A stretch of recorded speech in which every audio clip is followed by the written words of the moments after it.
हिमालय की 16,000 फीट की ऊंचाई पर एक ऐसी झील है जिसके पानी में मछलियां नहीं बल्कि 500 से ज्यादा इंसानी कंकाल स्केलेटन्स तैरते हैं। वैज्ञानिकों ने जब इन खोपरियों की जांच की तो वो हैरान रह गए, क्योंकि इन सब की मौत किसी हथियार से नहीं बल्कि आसमान से गिरी एक अदृश्य चीज से हुई थी। आखिर क्या है इन कंकालों का राज? इसका जवाब छिपा है उत्तराखंड की कुलदेवी माता नंदा की एक प्राचीन परंपरा में। दरअसल माता नंदा भगवान शिव की पत्नी पार्वती का ही रूप है। उत्तराखंड में हर 12 साल में एक बेहद खास यात्रा निकलती है, नंदा देवी राज जात यात्रा। यह एक भावुक विदाई यात्रा होती है जिसमें माता नंदा अपने मायके उत्तराखंड से विदा होकर अपने ससुराल यानी कैलाश पर्वत पर बैठे भगवान शिव के पास जाती है। यह यात्रा चमोली के नौटी गांव से शुरू होती है और इसका आखिरी पड़ाव है होमकुंड, वह जगह जहां से माता अकेले अपने ससुराल कैलाश पर्वत की ओर चली जाती है। लेकिन होमकुंड तक पहुंचने के लिए भक्तों को बीच में उसी रूपकुंड झील से होकर गुजरना पड़ता है। सदियों पहले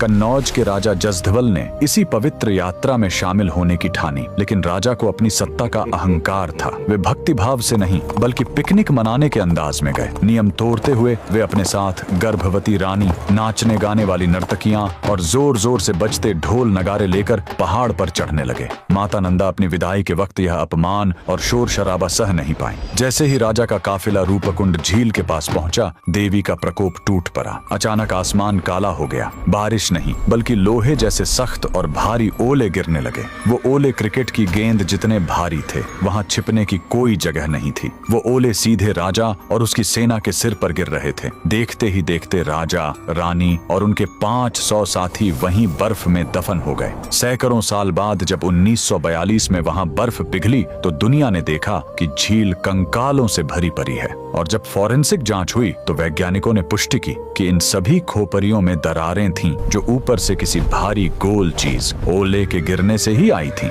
यह झील आज भी गवाह है कि कुदरत और ईश्वर के नियमों को तोड़ने का अंजाम क्या होता है। कमेंट में जय माता दी जरूर लिखें।